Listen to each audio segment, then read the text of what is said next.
ce qui est suggéré aux employés, c'est de dire oui, c'est en complémentarité avec l'hydroélectricité. C'est vrai qu'il y a beaucoup de projets éoliens. Il y en a un dernier qui a été annoncé pas plus tard que la semaine dernière, un partenariat, donc une première étape pour le plus grand parc éolien, peut-être le deuxième plus grand parc au monde. On est encore au balbutiement.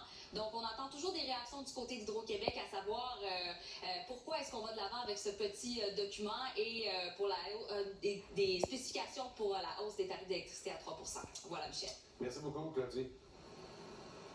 Je vous en prie.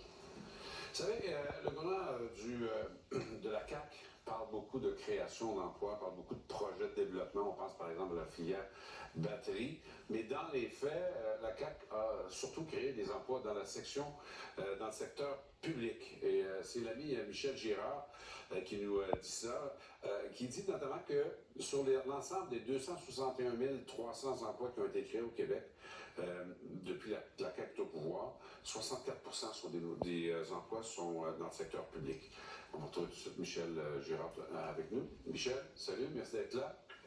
Bonjour Michel. Ouais. Alors, tu as fait cette compilation des emplois et qui ont été créés au Québec au cours des 5 dernières années. On en voit un tableau à l'écran. Ce qui est quand même assez étonnant, c'est que ça va un peu contre l'image qu'on a, ou l'impression qu'on a de ce gouvernement-là, dans le sens que les emplois sont créés surtout dans le secteur public. Là. Ben oui, alors on sait que le gouvernement Legault se vante évidemment d'augmenter la productivité. Puis quand tu parles de productivité, évidemment, il y a le secteur public qui compte, mais on compte surtout sur le secteur privé. Mais là, quand on fait le décompte des emplois créés, et puis écoute, c'est depuis quand même 5 années et demie, alors le constat, vraiment, j'étais étonné de voir que 2 emplois sur 3 qui ont été créés l'ont été dans le secteur public. Évidemment, là, quand on parle du secteur public, on inclut au Québec, tu as le provincial, le fédéral, le municipal. Mais on va s'entendre sur une chose. Le fédéral et le municipal n'en ont pas. La création d'emplois, c'est surtout fait au niveau du gouvernement du Québec.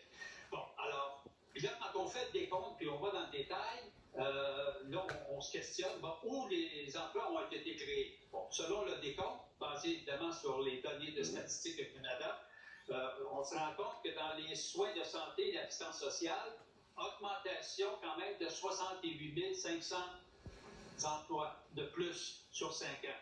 Dans le secteur d'enseignement, comme on voit à l'écran, c'est 62 600. Puis dans l'administration publique, l'administration des administrateurs, 48 300.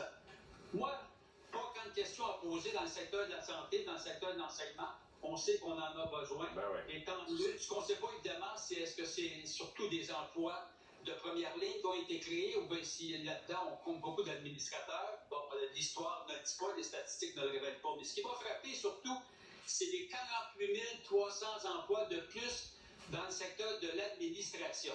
Écoute, est-ce qu'on en a vraiment besoin? Parce que quand tu fais des administrateurs, c'est pas des gens là, qui sont sur la première ligne. D'ailleurs, j'invite les gens, quand on appelle au gouvernement du Québec, peu importe le ministère, peu importe l'endroit, peu importe le service, essayer de